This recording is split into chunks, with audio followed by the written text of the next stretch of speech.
Olá, bons ventos, bom dia, boa tarde, boa noite. Hoje, a segunda parte do episódio Sua Saúde Física, Mental, Nutricional e Fisiológica, com alguns convidados muito especiais. Apresento a segunda parte com a psicóloga Melissa Migliori, a psicóloga do esporte Mariana Kifuri, o endócrino Gustavo Costa, o preparador físico Christian Cruz, o fisioterapeuta Elvis Oliveira e as nutricionistas Carolina Brazão e Cíntia Moser. E só para lembrar, o que é um ser humano saudável? Vou repetir o que citei na primeira parte. Segundo a Organização Mundial de Saúde, OMS, saúde é o bem-estar físico, mental e social, mais do que a mera ausência de doença. Ou seja, ser saudável não é apenas a ausência de doença, mas essencialmente o bem-estar físico e mental. E agora vamos para a segunda parte do episódio com o tema Sua Saúde.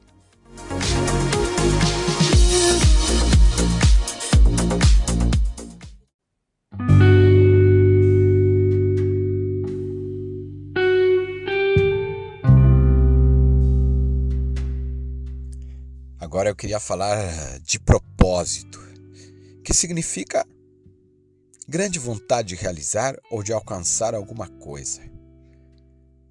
Eu, particularmente, vejo cada vez mais pessoas em sua zona de conforto e continuamente sem se importar em fazer a diferença com nada. Apenas acordar, respirar, comer, sobreviver e dormir novamente. Como fazer a diferença para o mundo e para si?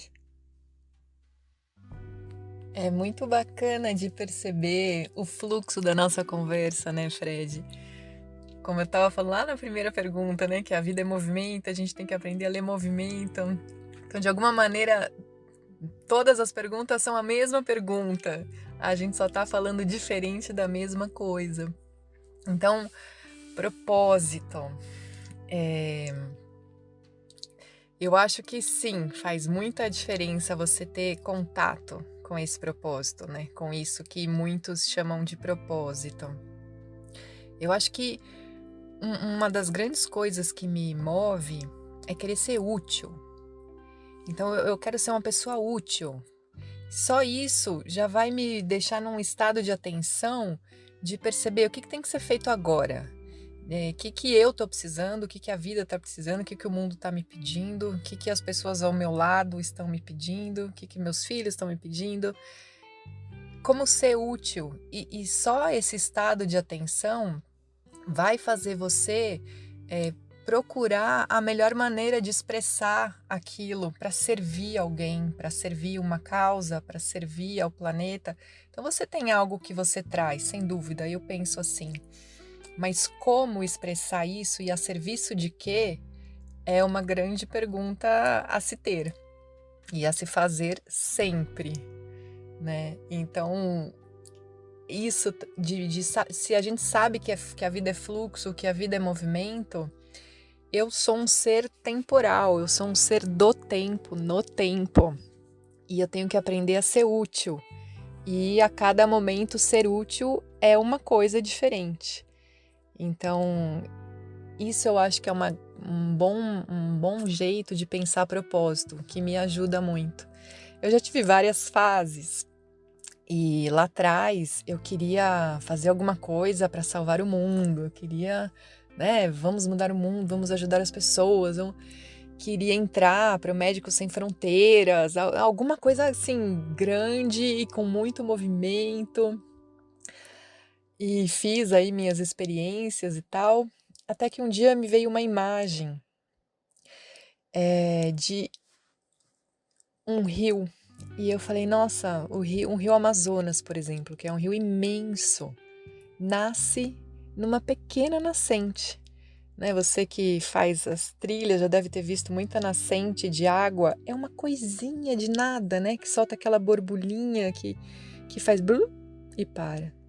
Blu e para. Eu falei, nossa, aquele fiozinho de água constante Isso também é um segredo, né? Constante.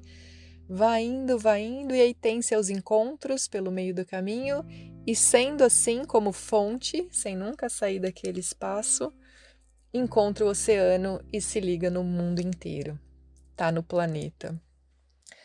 Essa imagem me acalmou muito. Foi uma graça ter recebido essa imagem. Eu mudei a minha ação, mudei o meu jeito de agir, mudei muita coisa na minha vida a partir do momento que eu tive essa imagem. Logo na sequência, eu comecei a trabalhar com cozinha, que eu gosto muito também, e eu fazia biscoitos, além das outras coisas que eu fazia. E em cada biscoito, cada lugar que eu ia vender, um era uma escola de música, um mercadinho do bairro, enfim, tinham vários lugares. Para cada lugar que eu ia vender, eu fazia um biscoito diferente, com uma intenção diferente, colocava algumas sementes específicas para as pessoas que iam fazer aquilo outro. E eu me sentia participando do mundo de uma maneira incrível. Isso foi muito forte para mim. Foi nessa época que me veio essa imagem. Acho que desse fazer com as mãos também, que me ajudou muito a corporificar essa sensação de estar no mundo, de ser o mundo, né? Ser um ser do mundo. Então, contribuindo, você vai estar sempre. É bom saber disso. Basta saber para o que é que você está contribuindo. Então, você tem que saber a que Deus você serve. E Deus aqui é aquele para o qual você serve todos os dias. Então, eu posso ter o discurso que eu quiser, mas o que eu faço todo dia, para o que eu somo todos os dias, esse é o Deus que eu sirvo. É aquele que eu estou dedicando a minha vida, o meu suor, e construo e faço ele crescer a cada dia. Então, eu acho que a gente tem que aprender a tirar o propósito de um lugar ideal, que fique lá para o futuro, que fique para uma ação grandiosa, e trazer bem para o dia a dia, né? Para ser o seu suor, aquilo que você faz todos os dias. Gustavo, quero trazer um assunto que algumas vezes foram comentados em grupos, em expedições que viajo e em palestras que realizo. E é considerado também um dos males do século, que é a depressão.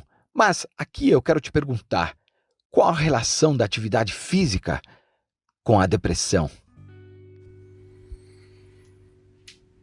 Então, Fred, atividade física e depressão. Você sabe, eu tenho um colega médico, psiquiatra, eu converso muito com ele, e ele tem falado para mim o seguinte: Gustavo, hoje não tem um paciente que não saia do consultório. Ele é um médico muito bom, um cara muito humano. Ele, além de, você imagina isso, além de psiquiatra, ele é psicólogo também, né? Então ele tem uma escuta muito apurada, né? Todo paciente que eu encaminho para ele fica assim, encantado com ele também. Então, e ele fala para mim o seguinte: Gustavo, hoje a atividade física, quando ele está diante de um paciente com diagnóstico de depressão ou ansiedade, é item de prescrição médica. Tem que estar escrito no receituário como item exatamente igual a um remédio. Vamos supor que ele passa: antidepressivo, item 1, tomar a tal hora do dia. Item 2, atividade física, de tanto em tanto tempo. Então assim, e ele ainda recomenda, a gente fala de atividade física, mas para alguém que tem um diagnóstico de depressão ou ansiedade, existe benefício da atividade física ao ar livre, independente de intensidade ou modalidade. Atividade física ao ar livre. Essa é realmente uma recomendação. Muitas vezes uma atividade física mais... um exemplo, uma atividade física numa academia muito cheia, mais escura, às vezes pode não ser tão interessante, dependendo do diagnóstico, né? Dependendo das condições do paciente. Então, a atividade ao ar livre vai trazer muito benefício. A atividade física gera uma série de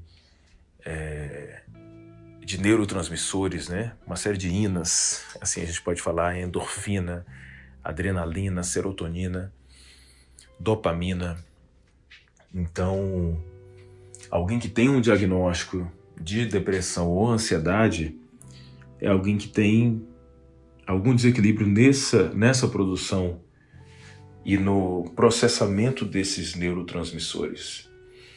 E sem dúvida ela vai precisar de uma atividade física para um estímulo natural dessas substâncias, para que ela consiga realmente sair, não só se apoiar nos fármacos, né? Não estou tirando a importância dos fármacos, são importantes, não tenho dúvida, mas estimular essa produção natural desses neurotransmissores através da atividade física é algo duradouro, é algo importante demais, é algo transformador. Eu tenho um pensamento e muito relacionado à minha existência e inclusive meus feitos, né? Minhas conquistas. Me considero uma pessoa sonhadora, muito sonhadora. E acho que isso impulsionou muitas atitudes que eu tive na minha vida. E eu sempre repito, né, que quando eu parar de sonhar, eu vou morrer. Porque o sonho sempre me motivou a viver novas experiências. Para a ciência, é um conjunto de imagens, de pensamentos ou de fantasias que se apresentam na nossa mente durante o sono e no nosso inconsciente. Como é sonhar acordado, Melissa? Metaforicamente, perdemos tempo dormindo sem desejar algo a mais na vida? Falar sobre sonhos para mim é uma paixão. É um trabalho que eu faço há muito tempo, um estudo que eu tenho e eu estou sempre aprendendo. Então essa visão de que a gente sonha à noite e são imagens do inconsciente, no meu entendimento, nós sonhamos com o corpo inteiro. É o corpo inteiro que sonha, que participa do sonhar. O sonho é o nosso grande oráculo interno. É ele que nos guia.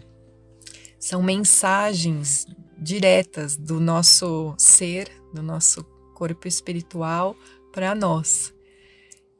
E essa conversa toda acontece o dia inteiro, inclusive durante a noite. Então, a depender do dia que você teve, você vai ter um tipo de sonho. E a depender da maneira como você viveu a noite, da maneira como você faz essa passagem da noite para o dia, você vai se lembrar ou não, vai ser mais fácil ou mais difícil para você integrar no seu cotidiano a mensagem daquele sonho.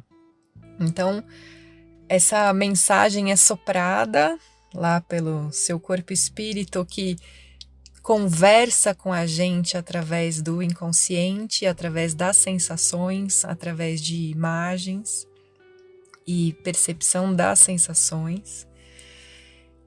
E o nosso corpo emocional vai ter um trabalho grande de fazer esse meio de campo, de trazer essa mensagem para o nosso campo mental, buscando o melhor símbolo, o melhor enredo, para que essa mensagem seja passada. E às vezes a gente não lembra do sonho, é muito comum também pessoas não lembrarem do sonho, mas a gente tem a memória. O que é a diferença entre lembrança e memória? Porque você tem uma memória corporal, você fica com a sensação daquele sonho. E isso te acompanha durante o dia. E mesmo aquelas imagens que você teve, às vezes mesmo sem compreender muito, isso te acompanha durante o dia. E esse oráculo é o nosso guia. É ele que sabe o que a gente realmente quer. É ele que sabe os aprendizados que a gente tem que fazer. Quais serão as melhores escolhas? Quais serão os melhores caminhos? Quando a gente dorme, o que a gente chama de consciência, né, esse centro de consciência de vigília, de quando a gente está acordado, ele adormece. E um outro centro nosso acorda, que é esse centro da vontade, vamos dizer. É esse centro que vai viver a noite com tudo que a noite tem e traz para a gente como uma lembrança de falar, olha, é isso aqui que você quer. Então, ninguém vive sem sonhar, porque o sonho é essa conversa da gente com a gente mesmo. A gente sai, sabendo ou não, ela acontece. Acontece até o seu último dia, porque é um funcionamento do corpo, é um jeito do corpo funcionar. Mas é claro que se você vai tendo um comportamento na sua vida que te afaste muito desse diálogo, essa conversa vai ficando cada vez mais sem escuta. E aí eu concordo com você, que se alguém que parou de sonhar vai morrer, né? É um morto-vivo, uma pessoa que só segue, que mantém padrões, que perpetua condicionamentos. O sonho nos mantém no movimento de crescimento, de desenvolvimento, e está realmente diretamente relacionado à nossa vontade. E às vezes vale a pena dar ouvido para aquelas vontades que a gente fala assim, nossa, que nada a ver, tô com vontade de fazer uma coisa diferente hoje, de ver tal filme, de cozinhar, de ligar para um amigo e conversar com aquela pessoa. Eu diria que seguir o cheiro dessas vontades é essencial. Elas são pedacinhos de uma grande porta que a gente vai aprendendo a abrir, aprendendo a ouvir esses sopros que os sonhos trazem pra gente. Pergunta simples. Pratico esportes outdoor. Qual o kit básico que devo levar para o meu trekking? Na montanha, meu pedal, minha corrida, etc. Pergunta simples, resposta também simples. Vai levar suplemento intratreino, barrinha de proteína, gel de carboidrato, bebida repositora de hidroeletrolíticos, tá? Então, para hidratação. Porque o pré-treino você vai fazer antes, toda uma preparação, e o pós-treino você deixa para depois. Simplesmente levar o que precisa ali durante, no intratreino. Vamos falar dos futuros adultos, as crianças. Quais as lesões mais comuns em crianças que praticam esportes? E quais as lesões mais comuns quando elas não praticam esportes? Fred, é muito importante, né, que as crianças, que esses futuros adultos pratiquem atividade física, que desde muito cedo entendam os benefícios de estar fisicamente ativo. E isso a gente começa pela brincadeira, só que as crianças hoje não têm talvez a oportunidade de brincar mais, né? De correr, de pular, saltar. As brincadeiras hoje têm um cunho muito mais intelectual, muito mais passivo do que do ponto de vista sinestésico, né? De explorar o corpo. Então é extremamente importante que essas crianças façam atividade física. Mas tem um outro lado em relação às lesões, que são um grupo de crianças que fazem esportes, e determinado esporte desde muito cedo. E a gente chama de especialização precoce, ou seja, essas crianças são expostas a uma carga muito grande de treinamento em determinado esporte, sem variabilidade. Porque o ideal quando você é criança é que você experimente de todos os esportes um pouquinho, que você possa chegar ao ponto de decidir depois. Mas hoje, cada vez mais, as crianças estão sendo direcionadas, as que fazem esporte, a praticarem determinado esporte de forma muito intensa e muito cedo. Então o garoto vai jogar futebol, ele além da escolinha de futebol, ele tem um treino físico, ele tem um treino tático, ele tem uma preparação física fora, né, do ambiente lá. Então é um corpo muito jovem sendo exposto a uma carga crônica, né, de forma repetida. E aí a gente tem algumas lesões que acabam ficando mais comuns nesse caso. A gente tem as lesões causadas pela repetição mesmo, num esqueleto que ainda está imaturo para receber todas essas cargas, né? Não que ele não possa fazer exercício físico, na verdade ele deve fazer exercício físico, mas talvez essa especialização, você fazer um tipo só de exercício desde muito cedo, acabe sobrecarregando essa criança. E aí você vai ter essas lesões em decorrência desse esqueleto, desse sistema ainda estar muito imaturo, de você ainda ter pontos que estão calcificando ainda nesses ossos. Então são normais lesões que acometem essas fases de crescimento, né? É algo que eu vejo com muita frequência. Eu tenho recebido cada vez mais jovens com crianças que especializam muito cedo no esporte com esse tipo de lesão de sobrecarga. Em contrapartida, é o que eu sempre brinco, a lesão ortopédica ela é tratável, mas as lesões relacionadas à falta de exercício físico, elas são muito mais graves. Então, crianças que não praticam atividade física, elas estão mais expostas a doenças, né, de uma maneira geral, porque a inatividade física ela mexe com o sistema imunológico, né? Você tem problemas relacionados à estima, à imagem. Então, não praticar exercício físico, atividade física para uma criança, estar acima do peso, é tão deletério quanto praticar em excesso. Quando nos aventuramos na natureza, movimentamos o corpo quase que em sua totalidade. Isso muitas vezes nos expõe em situações que geram lesões. E aí eu te pergunto, Elvis, quais os benefícios da fisioterapia esportiva e por que todo atleta deve usar? Fred, eu costumo brincar com os meus pacientes que é importante ter um fisioterapeuta para não precisar de um fisioterapeuta. E o que eu quero dizer com isso? Que toda prática esportiva, ela tem suas lesões mais comuns. E toda lesão tem um grupo de variáveis, né, de fatores de risco que podem estar envolvidos para que essa lesão se desenvolva. A não ser que sejam lesões traumáticas que a gente fala, né? Uma pancada, você caiu, você torceu, isso é pouco provável que você consiga prevenir isso. No entanto, você trata de forma mais imediata se você tem um fisioterapeuta do seu lado. Mas voltando à questão do mapear esses fatores de riscos que podem estar envolvidos nas lesões mais comuns, então a gente acaba conseguindo diminuir as chances de que algumas lesões ocorram. A gente diminui essa probabilidade. Então só isso já valeria a pena você ter um fisioterapeuta esportivo te acompanhando. Porque todo atleta, todo mundo que gosta de atividade física sabe o quanto é chato, o quanto é triste você ficar limitado sem poder praticar sua atividade.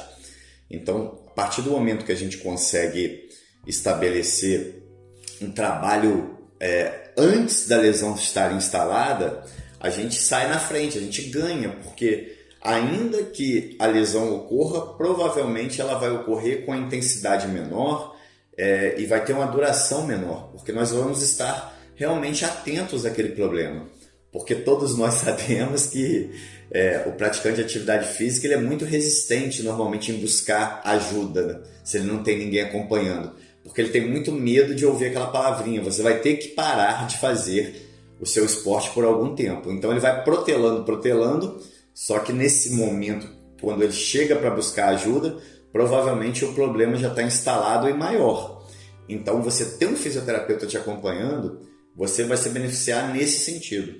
Primeiro, porque a gente tenta diminuir as chances de que um problema ocorra, e quando ele ocorre, a gente tem uma abordagem mais imediata, e isso facilita muito a vida do atleta.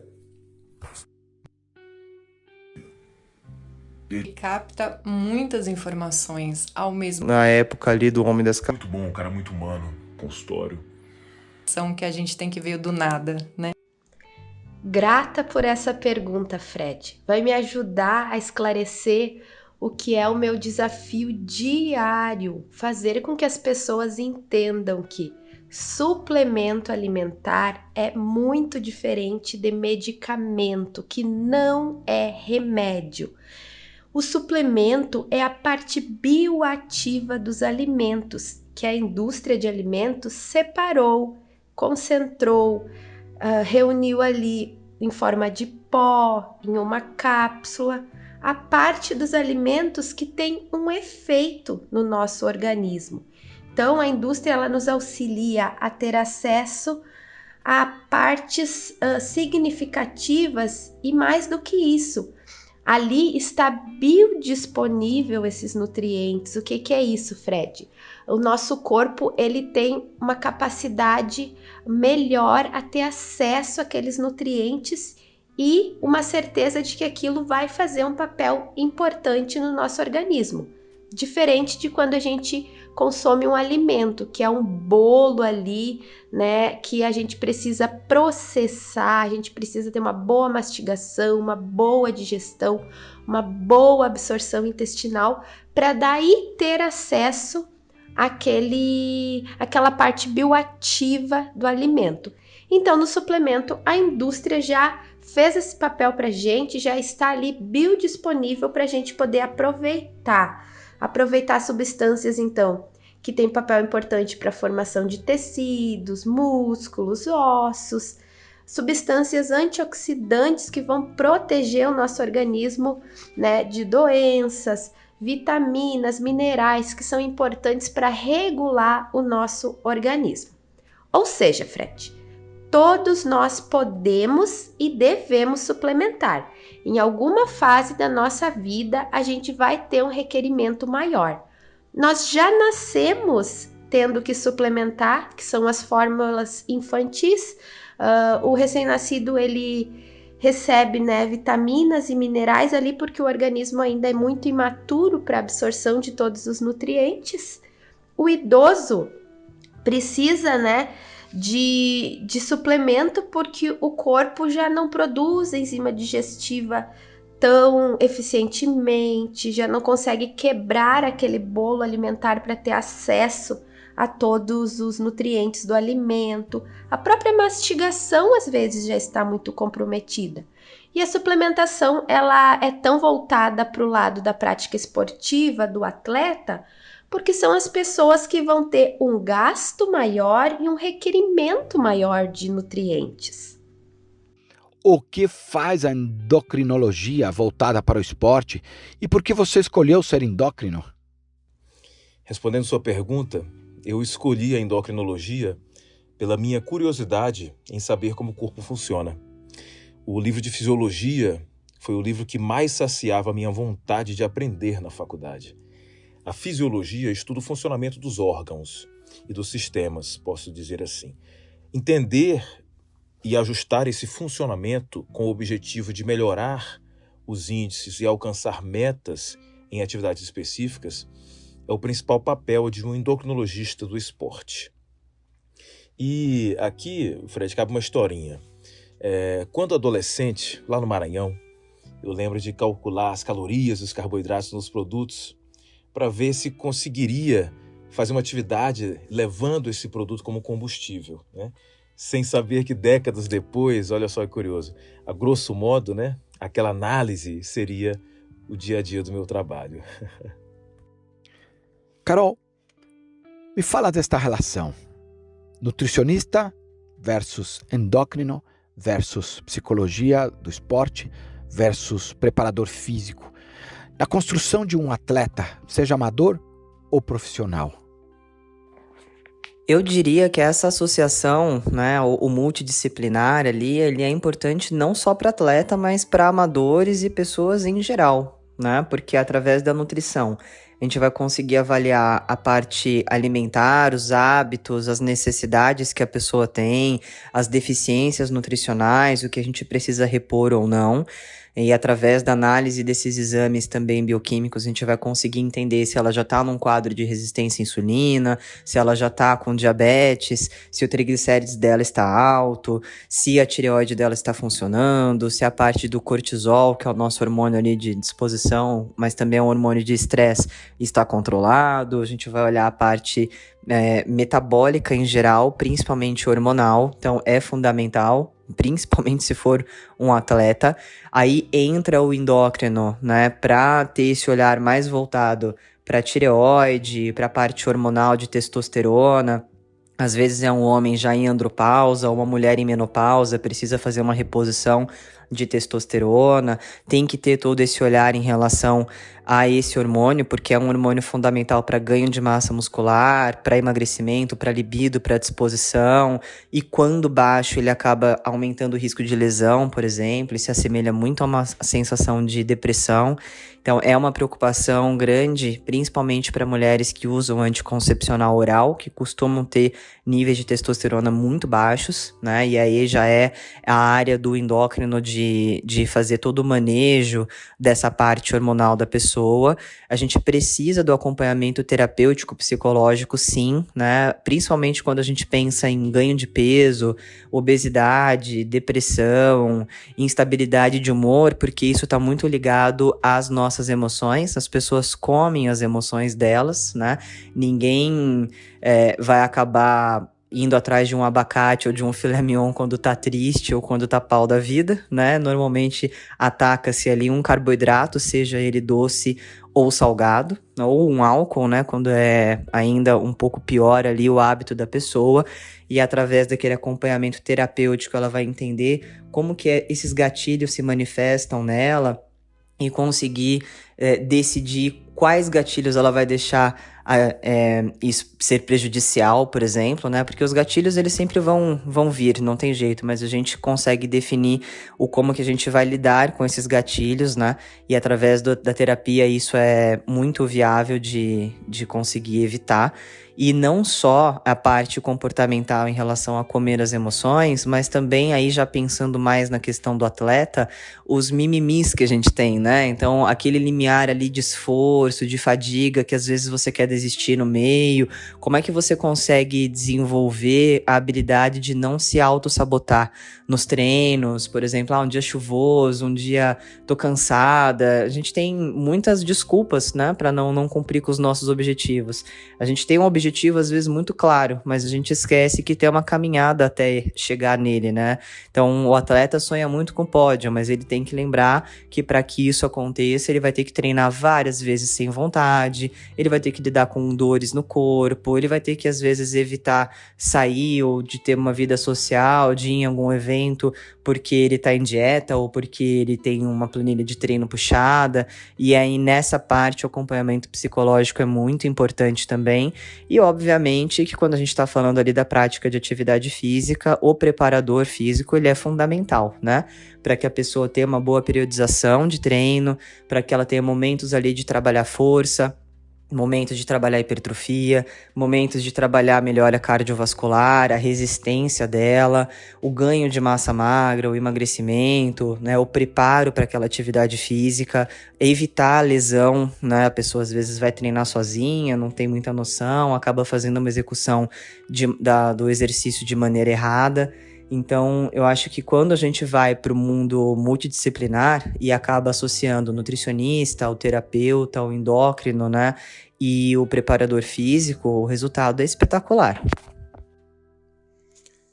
Como nossas emoções podem interferir em nosso rendimento e nossas conquistas dentro de uma modalidade esportiva? Bom, as nossas emoções, elas interferem em tudo, né? E aí pode ser tanto para ajudar, então, tanto para potencializar ali o seu rendimento, a sua dedicação, quanto para dificultar o seu acesso, dificultar você alcançar seus resultados, ou até um treino mais legal. E, enfim, por exemplo, vou dar um exemplo clássico aqui, a ansiedade. A ansiedade, até um certo nível, ela é eficiente, né? Então, por exemplo, como que a gente ganharia uma corrida se a gente não tivesse ali um nível de ansiedade que faria a gente estar alerta pro horário que começa, né, a corrida? Ou como que a gente conseguiria ter o nosso melhor rendimento se a gente não tem adrenalina no corpo. E a adrenalina é uma consequência da ansiedade, né? Então, claro, é uma situação em que a ansiedade ela se faz necessária. Qual que é o momento que a gente entende que ela deixou de ser produtiva? É o momento em que isso paralisa, né? que isso mais dificulta o desempenho da pessoa, mais atrapalha do que ajuda. Então, por exemplo, quando uma pessoa tem um nível de ansiedade tão grande, tão grande, tão grande, que perde o foco ali do momento da competição, do momento do treino, e aí acaba pensando em problemas que estão fora de lá, enfim. Então, sim, afetam muito o rendimento. Não é à toa que nasceu a psicologia do esporte, né, para minimizar ali os efeitos no momento da competição, mas é relativo. Então, não é porque afeta que é ruim. Pode ser que seja bom. Então, pode ser que seja um incentivo maior para a pessoa, pode ser que seja que seja essencial para aquela pessoa, a vitória, ou pode ser, na verdade, que toda essa pressão atrapalhe o desempenho. Então, afetam sim, afetam muito, mas é relativo se isso é positivo ou negativo. Pergunta importantíssima. Quando é que se deve tomar a decisão de procurar um especialista em endocrinologia? Existem 3 condições, Fred, pelas quais as pessoas me procuram no consultório. E essas 3 condições são a primeira para o tratamento de doenças, né, como diabetes, doenças da tireoide, por exemplo. A prevenção da saúde, né, que na maioria das vezes a pessoa busca a versão nutrólogo, né, eu posso dizer assim, e a busca por performance, que aí combina as duas, né? Porque quando o paciente não está vinculado a uma entidade, né, competitiva, enfim, né, federada e tal, a gente pode pensar em performance usando o gorgogênico, enfim. Então, quem busca por performance busca, na verdade, a combinação das duas especialidades. Então, geralmente, assim, os pacientes mais jovens, eles me buscam por prevenção e por performance, né? E os mais idosos, eles buscam tratar condições que já foram previamente adquiridas, entendeu? Por várias vezes, Fred, eu vejo pacientes que, se tivesse acesso a um determinado conhecimento, que eu entendo que na época era muito escasso, ou às vezes, dependendo do certo, né, do determinado conhecimento que eu estou me referindo. Então, se ele tivesse acesso a um determinado conhecimento há 20 ou 30 anos atrás, ele teria evitado, por exemplo, um enorme ganho de peso. Ele teria feito escolhas diferentes na vida. E esses pacientes, né, não estariam colecionando diagnósticos hoje. Então, isso me motiva a trabalhar com um público que busca prevenção e entender que, se ele não tivesse fazendo aquela escolha de buscar uma orientação profissional, né, direcionada, individualizada para ele naquele momento, ele poderia seguir o, entre aspas, senso comum, continuar errando e daqui a pouco tá com um problema que seria evitado se ele buscasse simplesmente orientação específica e conhecimento técnico, né? Buscasse realmente uma orientação, uma educação, eu posso falar assim, educação em saúde. Então, essa decisão de procurar um endócrino entra nesse, entendeu? Eu tenho esses três grupos de pacientes, né?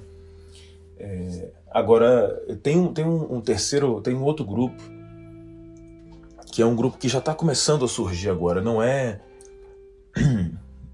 eu posso diferenciar bem quem busca performance, que busca prevenção, que, né, busca por doença. Mas tem alguns pacientes que já estão buscando aqui, entendendo que eu posso reduzir os malefícios dessas pausas hormonais que acontecem logo antes da terceira idade. Então, esse também é um momento, né, ideal e interessante de procurar um especialista em endocrinologia, né?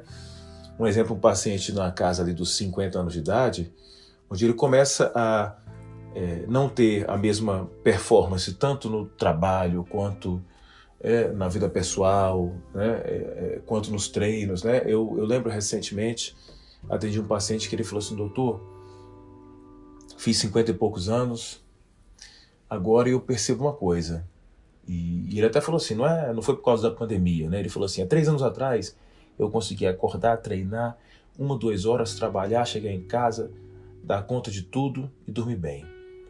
Aí ele falou que depois da pandemia, né, um momento específico, quando ele começou a perceber que ele não dava conta de fazer isso, ele percebeu uma coisa está errada. Será que eu tô ficando velho? E será que com 50 e poucos anos eu não vou conseguir mais fazer isso? Será que eu não vou conseguir acordar, trabalhar, treinar, trabalhar e repetir isso 5 dias por semana? Então, esse é um momento também interessante, né? Quando você acha que as coisas não estão, né? Não simplesmente aceitar que o envelhecimento, então não posso fazer nada. Não, pode fazer sim, tem muita coisa para ser feita, né? Muita coisa para ser feita. Então a gente não tem que aceitar essas, né? Claro que eu não vou colocar um paciente desse com a energia de quem tem 20 anos de idade, de quem tem 30. Mas se ele vivia até os 40 e pouco, né? Fazendo tudo isso, e isso move a vida dele, então vamos colocar em prática algumas coisas aqui, vamos entender. Né? E a gente é uma consulta detalhada, né? Uma consulta comigo, Fred, de primeira vez, é uma consulta que durou 1h30, né? Por vezes dura 2 horas. Eu tenho que entender uma série de aspectos da vida do paciente, de rotina, de padrão de sono, de intestino. Então, assim, sabe? Então, é uma consulta bem detalhada, bem minuciosa, né? Então, são esses os momentos, né? De procurar um médico, certo? Muito bem, muito bem. Olha, como é bom conversar com alguém inteligente. E, novamente, obrigado, viu? Obrigado por aceitar esse bate-papo. Eu já debati várias vezes sobre intuição, que se manifesta em nossa mente, em pensamento, como ato de perceber, discernir ou pressentir coisas. O que é ser uma pessoa intuitiva? Você acredita em sua intuição, Melissa? Intuição é você saber falar a linguagem das sensações. O seu corpo, ele capta muitas informações ao mesmo tempo. E algumas fazem todo o processo do espaço-tempo, onde está o nosso corpo material, passa pelo cérebro, é processado, e aí você tem a sensação do pensamento, da informação. Outras não. Outras chegam direto a um centro de inteligência seu sem passar por todo esse processo, essa sensação que a gente tem que veio do nada, né? Então, quanto mais você aprende a ler sensações das suas captações, mais intuitivo você vai ser. Vai aprender a ouvir essas outras vozes, né, que vêm de outros lugares, de outros espaços. E sim, eu me considero uma pessoa intuitiva e às vezes que eu não ouvi a minha intuição, sempre deu errado.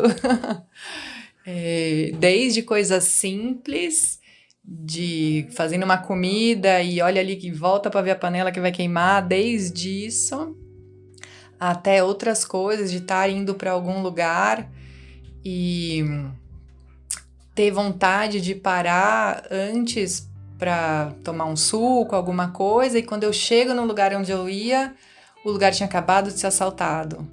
Então eu tenho várias experiências bem fortes e bem concretas de momentos em que eu segui a minha intuição e em momentos que eu não dei a devida atenção a ela. Eu acho que intuição é um potencial que está aí para todo mundo. É uma conversa que a gente aprende a ter. E quem aprende a ter é sempre bem-vindo. É sempre uma informação que vem para somar, que vem para alertar, que vem para para ampliar o seu conhecimento e a sua percepção da situação. No meu trabalho, isso acontece muito, né? Eu lido com pessoas, então a comunicação que acontece entre nós, além da comunicação verbal, quando você se abre para perceber outras falas, isso acontece o tempo todo. E é bom, e é sempre bom. Na minha experiência, é sempre bom.